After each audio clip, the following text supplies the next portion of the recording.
Forgiveness isn't what you think it is. And I know that's a pretty bold statement for me to make, but we've been taught to see forgiveness one way. But maybe you're looking at forgiveness the wrong way. Forgiveness isn't about excusing someone else, it's about setting yourself free from the story you've been carrying. Because the longer you hold on, the heavier it becomes. And then one day you realize you're not punishing them, you're punishing yourself. When we forgive, we do ourselves good. When I was a child in school, the kids would say, if you don't forgive, you're going to hell. But now when I ponder that, it feels more like when we don't forgive, we create a personal hell for ourselves. The truth is, one of the hardest forgiveness is the one we owe ourselves for trusting others more than we trusted our own selves.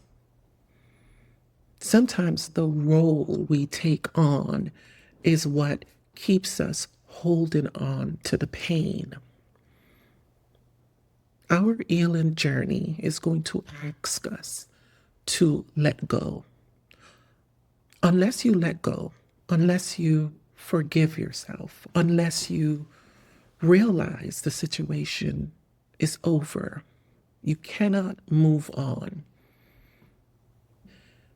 Your spiritual awakening is going to ask you to release it. It's going to ask you to release it. I feel like a lot of folks believe that forgiving someone is about the person and not them. And that's why it feels so hard, because we're making it about them. But forgiveness isn't about forgetting. When we forgive, we never forget, right or wrong. It's more about liberating yourself from something you've been carrying. Forgiveness is a part of the healing process that we cannot bypass.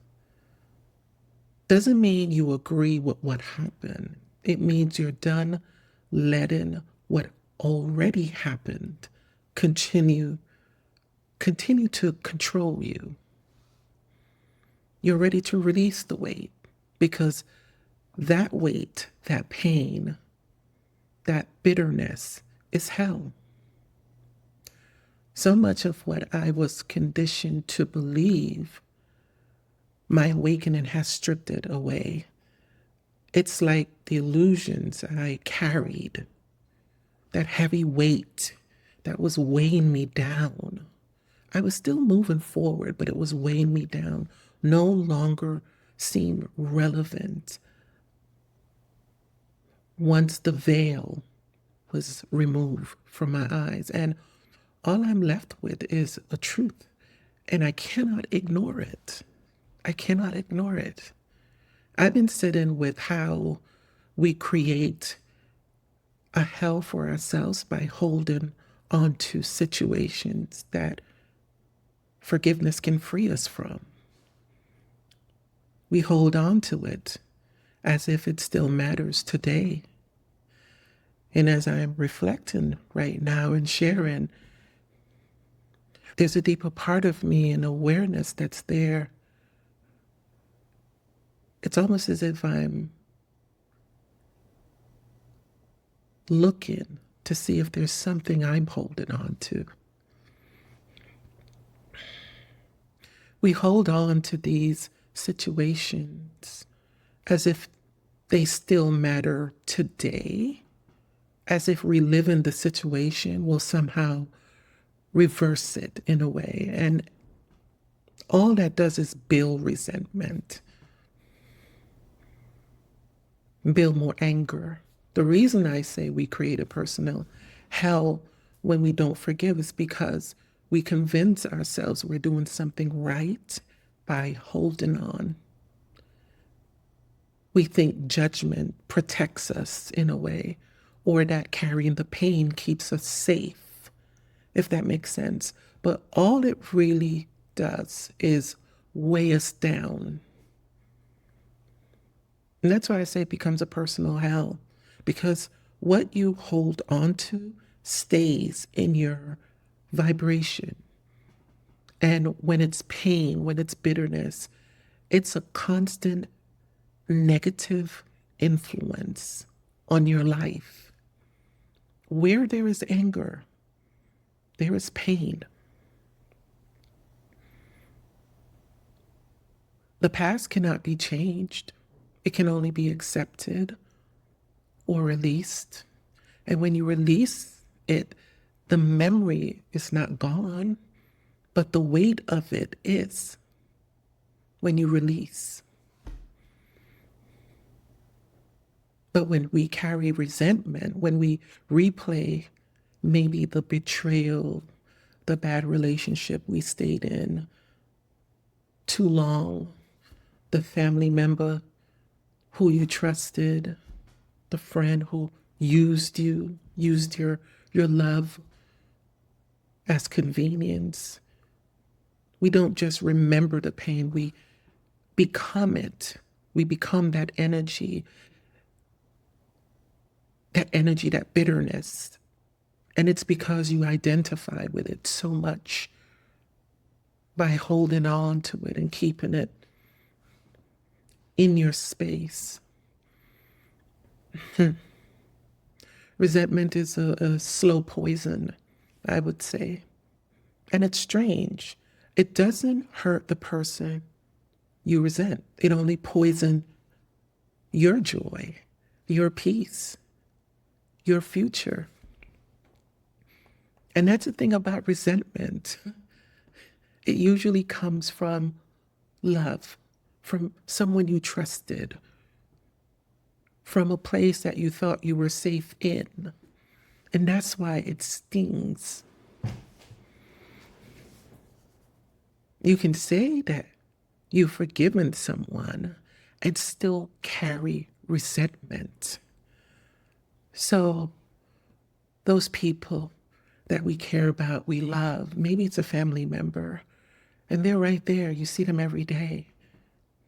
And you said that you forgave them, but there's a resentment there. Resentment is what stays behind when our pain hasn't been healed.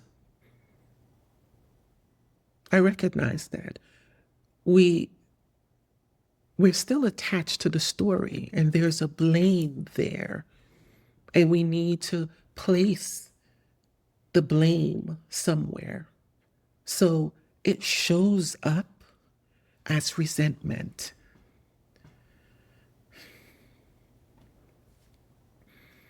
Sometimes the hardest person to forgive is ourselves. And I know the question comes up, why should I forgive myself for what someone else did to me? I've said that. I've said it. I've echoed that. Somewhere along the way, we blame ourselves.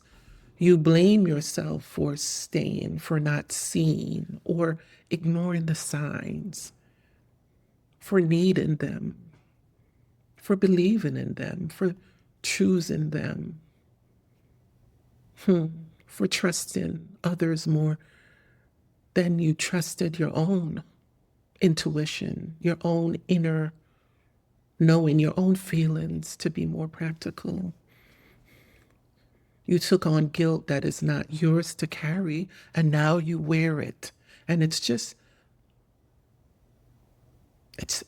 taken on another form as resentment. But the thing is, it's not protecting you. It doesn't protect us. Resentment doesn't protect us. It's more preventing us from peace, from presence, from being truly free. With forgiveness, something shifts. When you finally wake up to the truth, your love expands. It stops being something the ego tries to control and it becomes something universal. I know many religions teach forgiveness, and there's beauty in that. It's a good thing. It's not a bad thing. It's okay. But the reality is, it will never feel easy to forgive someone without an inner transformation. Because the unhealed self cannot choose forgiveness. If the ego is still in, if it's still dominant, I will say that, use that word, forgiveness feels like a burden. The lower self always want to prove, to justify, to hold on to the wound. And that's what keeps us stuck. The knowledge of the world can only take us so far. You know, back in my time, they used to say you have to be street smart to survive the streets. And the knowledge of the world, that's what I mean. It can only take us so far. It's the deeper understanding of truth that sets us free from the inside out. The beauty about this is if you truly desire the truth, it has a way of finding you. Forgiveness is a divine experience when you really look at it. We have to meet ourselves fully to forgive, or else it becomes a difficult thing to do. It's a manifestation of universal love. That's what forgiveness, the texture of it feels like. It's a manifestation of universal love.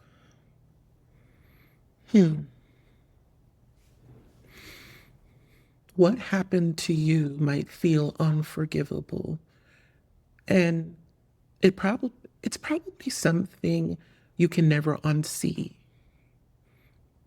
But what hurts even more is the way you made yourself responsible for carrying what they did. Forgiveness sometimes is about forgiving yourself for giving too much when you didn't know how it would end. I'm not here to feed you concepts.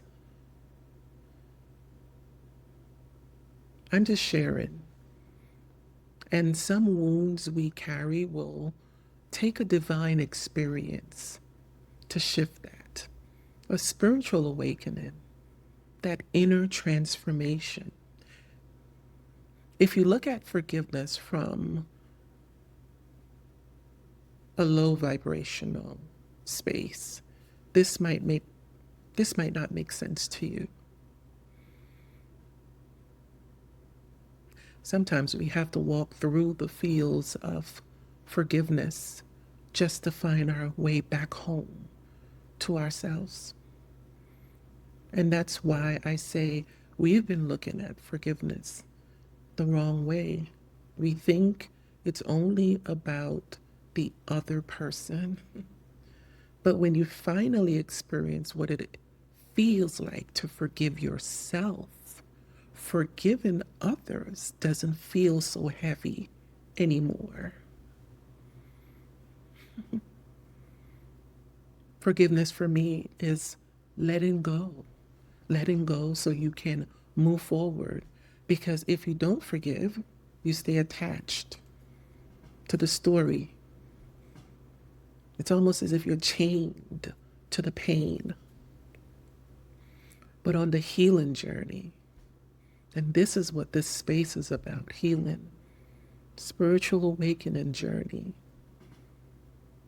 recognizing our true nature. You see it differently. You awaken to this truth that one day you'll need forgiveness too. Just as much as You're asked to give it. And that's where letting go begins. Many people look at forgiveness as accepting what happened, but it's really about accepting that it already happened and now it's time to release it. And that leads us to emotional and spiritual liberation. It's a release. It means you're done holding space for someone else's action. You're done defining your self-worth from those wounds. Sometimes there's no way to confront the person. They may have passed away, or maybe they're just not someone you're willing to face again. But you still hold the power. You hold the power to make it right within yourself and with God. When you choose to forgive. That's the power of forgiveness. It carries us through life's hardest situations. And those situations will come. It's what allows us to keep moving even when there's no apology, no closure, no explanation. Because holding on to the pain means you've been holding space for it. And it shows up in everything you do. You know what used to happen to me? Anytime someone corrected me, the ego in me would rise up, ready to defend, ready to prove, ready to protect. But now I'm softer. There's nothing left to prove.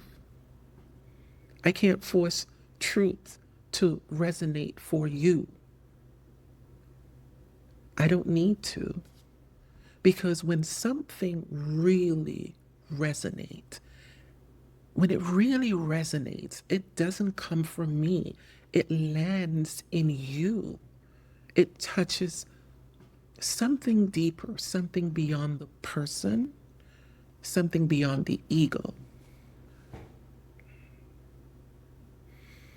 I sit, I ponder, and all I can do is share what has moved through my own heart with you.